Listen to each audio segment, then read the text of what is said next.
Quando eu faço um protocolo de clareamento, o que eu preciso verificar antes de começar esse protocolo?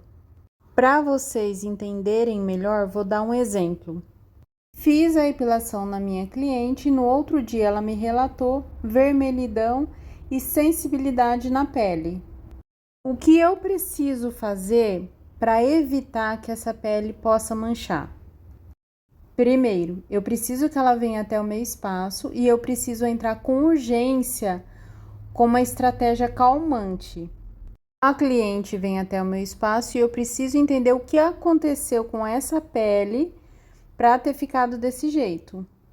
Então eu verifico na minha ficha de avaliação, relembrando o que eu utilizei na cliente.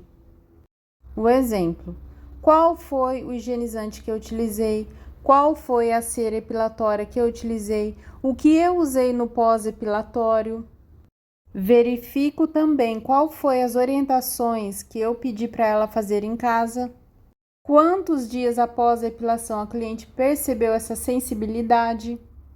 Aqui eu estou dando um exemplo que no outro dia da epilação a cliente me relatou que já estava sentindo essa sensibilidade, essa vermelhidão no período da manhã. Quanto mais rápido eu entrar com essa estratégia calmante, eu evito que essa pele venha manchar.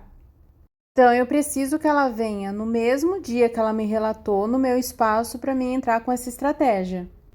Verifico o que ela utilizou na casa dela, sem as minhas orientações, um exemplo, um desodorante, ou usou alguma roupa que deu atrito.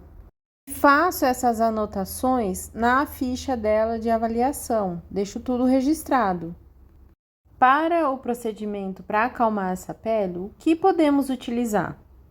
Então, se eu analisei a pele dela e verifiquei que realmente a pele está vermelha e sensível, quais os produtos que eu tenho que eu posso utilizar para acalmar essa pele? Então eu preciso ter o conhecimento da função de cada produto. Então o que eu faria nessa pele? Eu ia fazer a higienização primeiro, depois, devido à vermelhidão que essa pele se encontra, fazer o resfriamento dessa pele. O gel gelado vai proteger a pele do dano térmico e acalmando a pele. O próximo passo eu aplicaria uma água termal, devido às suas propriedades calmante, anti-inflamatória, reparadora. Depois eu poderia aplicar uma máscara de argila branca com soro fisiológico. A argila branca tem propriedades antisséptica, cicatrizante, vai contribuir para amenizar o processo inflamatório. Deixo agindo de 15 a 20 minutos, faço a retirada da máscara.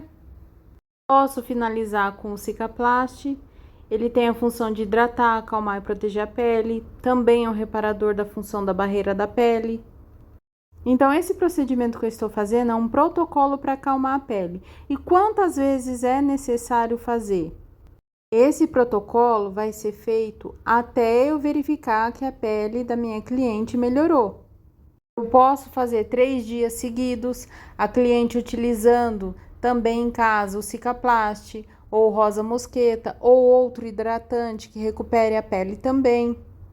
Feito esse protocolo, verifiquei que a pele recuperou, mas ocorreu a mancha, aí eu começo o protocolo de clareamento. No protocolo de clareamento, se faz a esfoliação. Então, eu não posso fazer um protocolo de clareamento quando eu vejo uma pele assim. Eu primeiro preciso recuperar essa pele para depois clarear. E às vezes nem precisa entrar com um protocolo de clareamento. Só o fato de acalmar essa pele, eu já barro aquele processo inflamatório, diminuindo os estímulos dos melanócitos. Então, eu preciso entender o que cada produto faz, como que eu vou utilizar esse produto, quais os sinais que a pele está me dando. Isso é um raciocínio clínico, que eu vejo que a pele tem e vou saber utilizar um produto certo para poder resolver. E como eu faço isso? Eu sei que esse produto ele é específico para acalmar a pele. Então eu vou ler no rótulo dele e vou entender o que cada ativo vai fazer. E isso vai fazer com que eu não fique dependente de um protocolo pronto. Eu mesma faça o meu protocolo.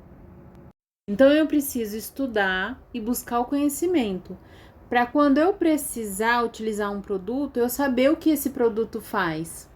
Ah, não sei o que significa esse ativo nesse produto. O que eu faço? Se eu tenho dúvida, eu coloco o nome do ativo no Google e pesquiso sobre o que esse ativo faz.